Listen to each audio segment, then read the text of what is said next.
চাচা আসসালামু আলাইকুম। ওয়ালাইকুম আসসালাম বাবা, তোমার তো চিনলাম না বাবা। চাচা আমাকে চিনবেন না, আপনি আচ্ছা, পাশের গ্রামের ছেলে। আচ্ছা, কই যাচ্ছেন চাচা? বাবারে আমরা তো গরিব মানুষ, খেতে খামারে একটু কাজ করে জমিগুলো দেখে আসি, এই জন্য যাচ্ছি। চাষবাস করেন ভালো কথা, সামনে যে ইলেকশন নির্বাচন, ভোট দিবেন যাবেন না, এই বিষয় নিয়ে কিছু জানেন না? হ্যাঁ ভোট দিবেন, এখন বাবা আমরা গরিব মানুষ, আমারে কিসের ভোট? ভোট দিয়েই কি হবে আর না দিয়েই কি হবে? চাচা আপনি যারে খুশি তারে ভোট দিবেন, হ্যাঁ। আমার সমস্যা নাই, কিন্তু হ্যাঁ। একটা হা ভোটে ভোট দিন। হ্যাঁ ভোট আবার কি বাবা? হ্যাঁ ভোট কি? হা ভোট হচ্ছে আপনি সুযোগ সুবিধা সব মিলিয়ে পাবেন, ওইটা হচ্ছে আমাদের জনগণের ন্যায্য অধিকার। সেটার নাম হা কয়? হ্যাঁ, হা ভোটে দিলে ধরো হা যদি ভোট দেয় তাহলে কি পাবো আমি?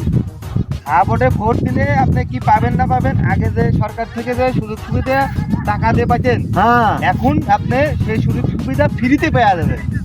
হ্যাঁ বাবু, এটা তো অনেক ভালো কথা, এটা তো আমাকে কেউ এত সুন্দর করে বুঝাই নাই।